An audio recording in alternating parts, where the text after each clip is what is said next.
ചിലരുടെ ചിന്ത എന്നാണെന്നറിയാമോ? ഈ ഫോൾസ് അഷ്യൂറൻസിൻ്റെ കാര്യം പറയുമ്പോൾ ഞാൻ പറയാറുള്ള കാര്യമുള്ളൂ. ചിലപ്പോൾ ആളുകളോട് ഞാനിപ്പം ഇങ്ങനെ സംസാരിക്കുമ്പോൾ സ്വർഗത്തിൽ പോകുന്ന ഉറപ്പുണ്ടോ? പിന്നെ ഞാൻ ക്യാൻസർ രോഗിയായിരുന്നു, അറിയാമോ? കർത്താവ് എന്നെ വിടുവിച്ചത്.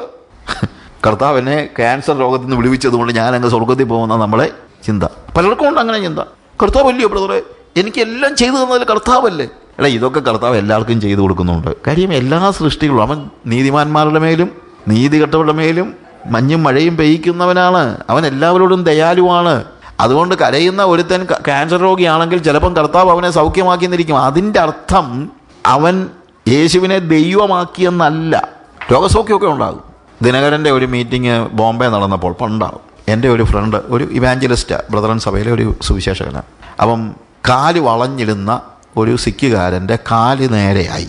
അപ്പോൾ അവനോടൊന്ന് സാക്ഷിയും പറഞ്ഞു. അപ്പോൾ ഈ സുവിശേഷകൻ ഇവൻ്റെ മുഖമൊക്കെ ഒന്ന് നോക്കി ഇടുന്നു. പിന്നൊരു ദിവസം ഇവൻ ഗുരുദ്വാരയിൽ നിന്ന് ഇറങ്ങി വരുന്നത് കണ്ടു. ഇറങ്ങി വന്നപ്പം എൻ്റെ ഫ്രണ്ട് ഇവനെ വിളിച്ച് ചോദിച്ചു, എടാ നീ അല്ലയോ ഇന്നാൾ ഈ ക്രൂസൈഡിന് നിൻ്റെ കാല് വളഞ്ഞ കാല് നേരെയാക്കിയെന്ന് പറഞ്ഞത്? അതെ സാർ, ഞാൻ തന്നെയാണ്. എൻ്റെ കാല് വളഞ്ഞു കണ്ടോ, ഇപ്പോൾ എനിക്ക് നടക്കാമല്ലോ. ആരാടാ സൗഖ്യമാക്കിയത്? യേശു. ഞാൻ അന്നേ പറഞ്ഞില്ലയോ യേശു ആന്ന്? പിന്നെ നീ എന്തിനാണ് ഗുരുദ്വാരയിൽ പോയത്? അതിപ്പോൾ ഞങ്ങൾ കൊച്ചിലേ തൊട്ട് ഇവിടെ അല്ലേ സാറേ പോകുന്നത്. അപ്പോൾ ദൈവം സൗഖ്യമാക്കി എന്ന് പറഞ്ഞതുകൊണ്ട് യേശു അവൻ്റെ ദൈവമായിട്ടില്ല. യേശു അവനെ സൗഖ്യമാക്കി എന്ന് പറഞ്ഞതുകൊണ്ട് യേശു അവൻ്റെ ദൈവമാക്കിയിട്ടില്ല. ദൈവമാകണമെങ്കിൽ അവൻ യേശുവിനെ കർത്താവാക്കണം, ഏറ്റുപറയണം. ഇപ്പം അബ്രഹാമിനോട് ദൈവം സംസാരിച്ചു, ഞാൻ നിന്നെ അനുഗ്രഹിക്കും, എല്ലാം പറയുന്നുണ്ട്. ഇതെല്ലാം പറഞ്ഞിട്ട് അവൻ അനുസരിക്കുകയും ചെയ്തു. ഏതാ കർത്താവ് പറഞ്ഞതൊക്കെ അവന് അനുസരിച്ചു. എന്നാൽ അവിടെ നിന്ന് താഴെ വരുമ്പോഴത്തേക്ക് 7-ാമത്തെ വാക്യത്തിൽ യഹോവ അബ്രഹാമിന് പ്രത്യക്ഷനായി, നിന്റെ സന്തതിക്ക് ഞാൻ ഈ ദേശം കൊടുക്കുമെന്ന് അരുളി ചെയ്തു. തനിക്ക് പ്രത്യക്ഷനായ യഹോവയ്ക്ക് അവൻ അവിടെ ഒരു യാഗപീഠം പണിതു. യാഗപീഠം പണിയെന്ന് പറഞ്ഞു കഴിഞ്ഞാൽ, യാഗപീഠം എന്ന് പറഞ്ഞാൽ ചുമ്മാ ഒരു ആടിനെ കൊണ്ട് നടക്കുന്ന കാര്യം മാത്രമല്ല. ഒരു യാഗവസ്തു യാഗമർപ്പിച്ചു കഴിഞ്ഞാൽ, ഇപ്പം ഞാനൊരു ആടിനെ യാഗമർപ്പിച്ചു കഴിഞ്ഞാൽ, ഇന്നലെ വരെ ആട് എൻ്റെ ആയിരുന്നു, പക്ഷേ ഇന്ന് തൊട്ട് അല്ലെങ്കിൽ ഞാൻ അർപ്പിച്ചു കഴിഞ്ഞാൽ പിന്നെ ആ ആട് ഏത് ദൈവത്തിന് യാഗം അർപ്പിക്കുന്നു ആ ദൈവത്തിൻ്റെയാണ്. ഇവിടെ യാഗം എന്ന് പറയുമ്പോഴത്തേക്ക് ആടല്ല, ആടൊരു റെപ്രസെൻറ്റേറ്റീവാണ്. നമ്മൾ പറയുന്ന ഇതാണ്, കർത്താവെ ഞാനായി ഇവിടെ കിടക്കേണ്ടത്, എൻ്റെ ഉടമസ്ഥാവകാശം ഞാൻ നിനക്ക് തരുന്നു, ഇനി നിനക്ക് എന്തോ വേണമെങ്കിലും ചെയ്യാം. ഇതാണ് യാഗാർപ്പണം. പുതിയ നിയമത്തിലും യാഗാർപ്പണമുണ്ട്. എന്താണെന്നറിയാമോ? യേശുവിനെ കർത്താവ് എന്ന് ഏറ്റുപറയുക എന്ന് വെച്ച് കഴിഞ്ഞാൽ, നീയാണ് എൻ്റെ ഉടമസ്ഥനെന്ന് ഏറ്റുപറയുക. ഉടമസ്ഥാവകാശം കൈമാറ്റം ചെയ്യുമ്പോൾ മാത്രമേ യഥാർത്ഥത്തിൽ ദൈവം ഇങ്ങോട്ട് പറയുന്നത്, ഞാൻ സാജുവിൻ്റെ ദൈവമാണെന്ന് ദൈവം പറയണമെങ്കിൽ ഞാൻ എൻ്റെ ഉടമസ്ഥാവകാശം കർത്താവിന് കൊടുക്കണം. അതുകൊണ്ട് എന്താ സംഭവിക്കുന്നത്? അതുകൊണ്ട് ഇസഹാക്കിന് പ്രത്യക്ഷനാകുന്ന സന്ദർഭം നമ്മൾ ഉൽപ്പത്തി പുസ്തകം 26-ാം അധ്യായത്തിൽ ഞാൻ ഇതിനെക്കുറിച്ച് നേരത്തെ പറഞ്ഞിട്ടുണ്ട്. അതിൻ്റെ 24-25 വാക്യങ്ങൾ വായിക്കുമ്പോൾ, അന്ന് രാത്രി യഹോവ അവന് പ്രത്യക്ഷനായി. ആൾക്ക്? ഇസഹാക്കിന്. ഞാൻ നിൻ്റെ പിതാവായ അബ്രഹാമിൻ്റെ ദൈവമാകുന്നു, നീ ഭയപ്പെടേണ്ട. ഞാൻ നിൻ്റെ ദൈവമാണെന്ന് പറഞ്ഞോ? ഇല്ല. കാര്യം അത് പറയണമെങ്കിൽ യാഗം അർപ്പിക്കണം, അഥവാ ഉടമസ്ഥാവകാശം കൈമാറ്റം ചെയ്യണം. അവിടെ താഴെ പറയുന്നത് നമ്മൾ വായിക്കുമ്പോൾ, അവൻ അവിടെ ഒരു യാഗപീഠം പണിതു, യഹോവയുടെ നാമത്തിൽ ആരാധിച്ചു. നോക്ക്, അബ്രഹാം ചെയ്തതുപോലെ തന്നെ ഇസഹാക്ക് ചെയ്തു. അപ്പം ഇസഹാക്ക് നേരിട്ട് യാഗപീഠം പണിത് ഉടമസ്ഥാവകാശം ദൈവത്തിന് കൊടുക്കണമായിരുന്നു. അബ്രഹാമിൻ്റെ സന്തതി ആയതുകൊണ്ട് ഞാൻ അങ്ങ് രക്ഷപ്പെടുമെന്ന് പറയുന്ന യഹൂദനോട് ചോദിക്കുന്ന ഒരു ചോദ്യം, ഇസഹാക്കിൻ്റെ കാര്യത്തിൽ പോലും ഇത് നടന്നില്ല. സ്വന്തം പുത്രനായ ഇസഹാക്ക് പോലും യാഗപീഠം പണിയേണ്ടിയിരുന്നു. അബ്രഹാമിൻ്റെ പേരിൽ ഇങ്ങോട്ട് ഒഴുകി വന്നില്ല. അപ്പനും അമ്മയും രക്ഷിക്കപ്പെട്ടതാണെങ്കിൽ എല്ലാവരും രക്ഷിക്കപ്പെട്ടതാണെന്നൊക്കെയാണല്ലോ ഇപ്പം പറയുന്നത്. നീയും നിൻ്റെ കുടുംബവും രക്ഷപ്രാപിക്കും. കുടുംബം രക്ഷപ്രാപിക്കണമെങ്കിൽ കുടുംബത്തിലെ എല്ലാവരും യാഗം അർപ്പിക്കണം. അല്ലാതെ അപ്പൻ യാഗം അർപ്പിച്ചത് കൊണ്ട് മാത്രം മക്കൾ മുഴുവൻ അതിനകത്ത് ആയിപ്പോകുന്നില്ല. ഇനി നമ്മൾ പറയുമല്ലേ, ഞാൻ മറ്റേ സ്റ്റോറിക്കകത്ത് പറഞ്ഞ ബ്രദറെ ഞങ്ങളുടെ കുഞ്ഞുങ്ങളൊക്കെ നല്ല കുഞ്ഞുങ്ങളാണെന്ന് പറഞ്ഞ ആളുണ്ടല്ലോ. ഞാൻ ചോദിക്കുന്ന ചോദ്യം, ഈ ഇസഹാക്കിൻ്റെ അത്രയും നല്ല കുഞ്ഞുങ്ങളാണോ നിങ്ങളുടെ കുഞ്ഞുങ്ങൾ? യാക്കോബിൻ്റെ കാര്യം അങ്ങ് വിട്.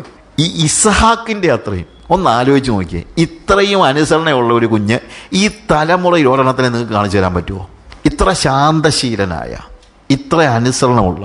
മോളിയാമലയിൽ ചെന്ന് കഴിഞ്ഞപ്പോൾ അപ്പൻ പറയുക, മോനെ ഞാൻ നിന്നെയാളാ യാഗം ഉറപ്പിക്കുന്നത്. ആണോ? എന്നാൽ ഞാൻ കിടന്നേക്കാം. ഇവിടല്ലേ അപ്പ കിടക്കണ്ടേ? കിട്ടുമോ ഇക്കാലത്ത് വല്ലതും പിള്ളേരെ? വല്യപ്പന് വേറെ ഒരു പണിയുമില്ല, പ്രായമായപ്പം ഭ്രാന്ത് പിടിച്ചു വന്നിരിക്കുക എന്ന് പറഞ്ഞ് വല്യപ്പനെ പിടിച്ചു വേണമെങ്കിൽ അവിടുത്തെ കിടത്തും ഇല്ലേ? അപ്പൻ ഓരോ വെളിവുകേട് അന്നേ പറഞ്ഞതാ ഇങ്ങനെയുള്ള ഇത്രയും എന്തോ ചെയ്യാനാ, പ്രായമായില്ലേ, വെളിവുകേടാ. അങ്ങനൊന്നും ഇസ്ഹാക്ക് പറഞ്ഞില്ല. അവൻ യാഗപീഠത്തിൽ കയറി കിടന്നു. ഇത്രയും നല്ല കുഞ്ഞായിട്ട് പോലും ഇസ്ഹാക്കിനോട് ദൈവം പ്രത്യക്ഷനാകുമ്പോൾ ഞാൻ നിന്റെ ദൈവമാണെന്ന് പറഞ്ഞില്ല. പക്ഷെ അവൻ യാഗമർപ്പിച്ചു കഴിഞ്ഞപ്പോൾ യാക്കോബിന് പ്രത്യക്ഷനാകുമ്പോൾ 28-ാം അധ്യായത്തിൽ യാക്കോബിന് പ്രത്യക്ഷനാകുമ്പോൾ അതിൻ്റെ 13-ാമത്തെ വാക്യത്തിൽ നമ്മൾ കാണുന്നത്, അതിന്മീതെ യഹോവ നിന്ന് അരുളി ചെയ്തത്, ഞാൻ നിന്റെ പിതാവായ അബ്രഹാമിൻ്റെ ദൈവവും ഇസ്ഹാക്കിൻ്റെ ദൈവവുമായ യഹോവ ആകുന്നു.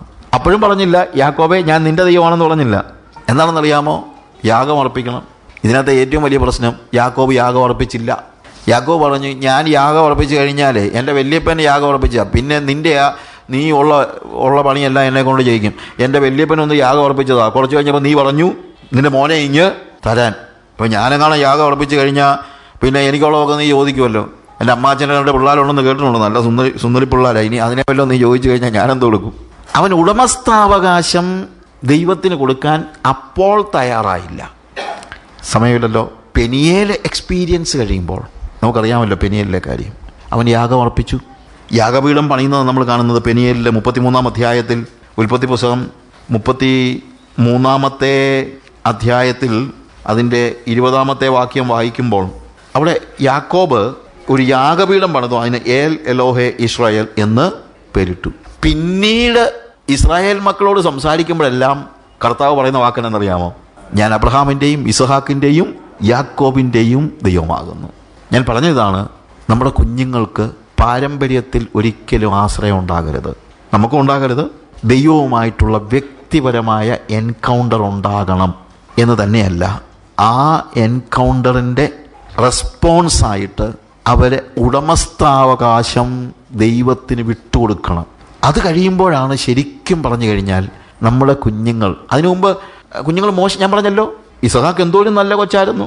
നമ്മുടെ കൂട്ടത്തിന് നമ്മുടെ കുഞ്ഞുങ്ങളൊക്കെ എത്രയോ നല്ല കുഞ്ഞുങ്ങളുണ്ട്. ഞാനവിടെ ഒന്നും കുറ്റം പറയുന്നൊന്നുമില്ല.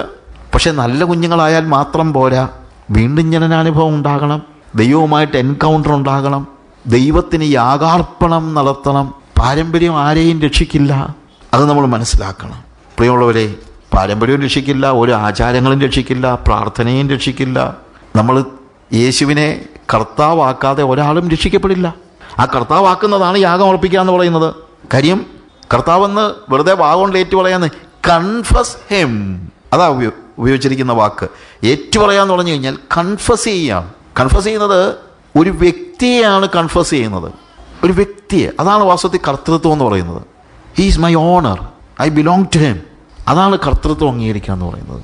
അതുകൊണ്ട് നമ്മുടെ കുഞ്ഞുങ്ങൾ ദൈവവുമായിട്ടുള്ള എൻകൗണ്ടർ ഉണ്ടാകാനായിട്ട് നമ്മൾ പ്രാർത്ഥിക്കണം. അവർ കർത്താവും ഒരുമിച്ചുള്ള ഒരു ജീവിതം ജീവിക്കണമെങ്കിൽ ഒരു യാഗാർപ്പണം അനിവാര്യമാണ്. ആടിനെ യാഗം അർപ്പിച്ചാൽ പോരാ, അവരവരെ തന്നെ ഉടമസ്ഥാവകാശം ദൈവത്തിന് വിട്ടുകൊടുക്കുന്ന ഒരവസ്ഥ. ഹല്ലേലൂയ. നമ്മുടെ കുഞ്ഞുങ്ങൾക്കൊരു ഫോൾസ് അഷ്വറൻസ് കൊടുക്കരുത്. നമ്മൾ കുഴപ്പമില്ല മക്കളെന്ന് പറഞ്ഞ് മാത്രം, ഞാൻ പറഞ്ഞാൽ അവർ നല്ല കുഞ്ഞുങ്ങളാണ്. അവരെ നമ്മൾ കണ്ടം ചെയ്യാനല്ല, അവരെ ന്യായം വിധിക്കാനല്ല ഞാൻ പറയുന്നത്. പക്ഷേ അവരെ ഈ ആത്മീക അനുഭവത്തിലേക്ക് നമ്മൾ നയിക്കണം. ചുമ്മാ ഈ പിള്ളേരെ ചുമ്മാ കുറ്റം പറയാൻ എല്ലാവർക്കും പറ്റും. ഇപ്പോഴത്തെ തലമുറ എന്നൊക്കെ പറഞ്ഞ് വെറുതെ പറയാം.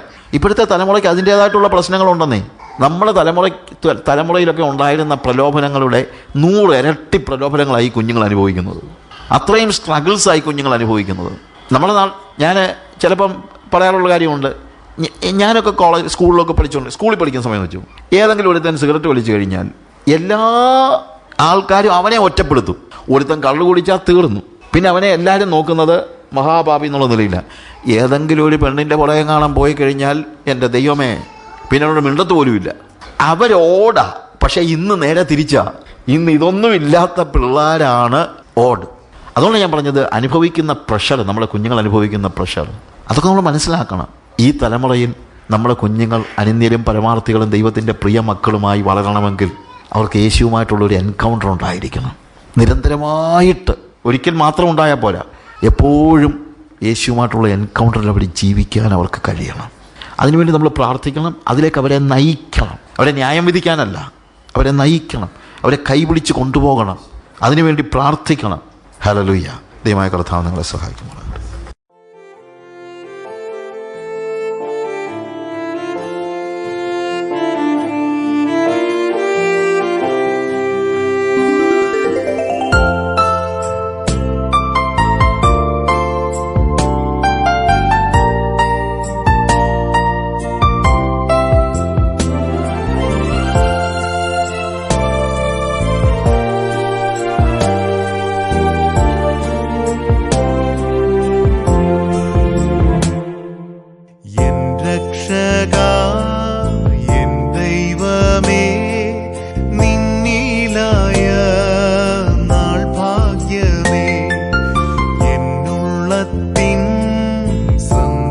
സന്തോഷത്തെ എന്നും ഞാൻ കീർത്തിച്ചിടട്ടെ.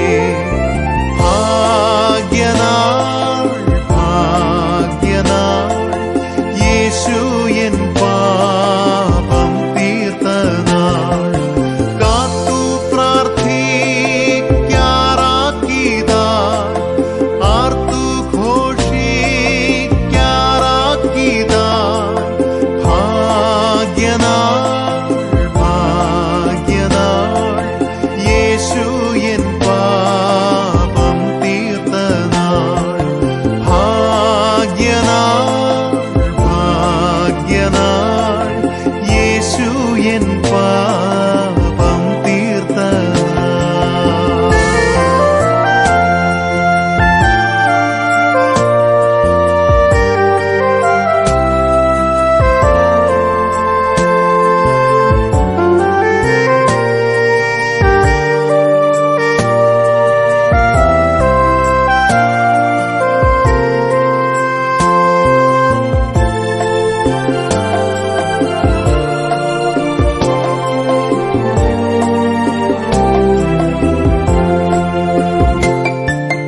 വൻക്രിയ എന്നിൽ നടന്നു കർത്തനെന്റെ, ഞാനവന്റെ.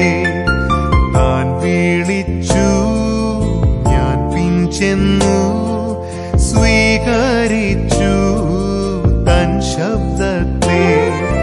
ഭാഗ്യനാൾ ഭാഗ്യനാൾ, യേശു എൻ പാപം തീർത്ത നാൾ. ഭാഗ്യനാൾ ഭാഗ്യനാൾ, യേശു എൻ പാപം തീർത്ത നാൾ.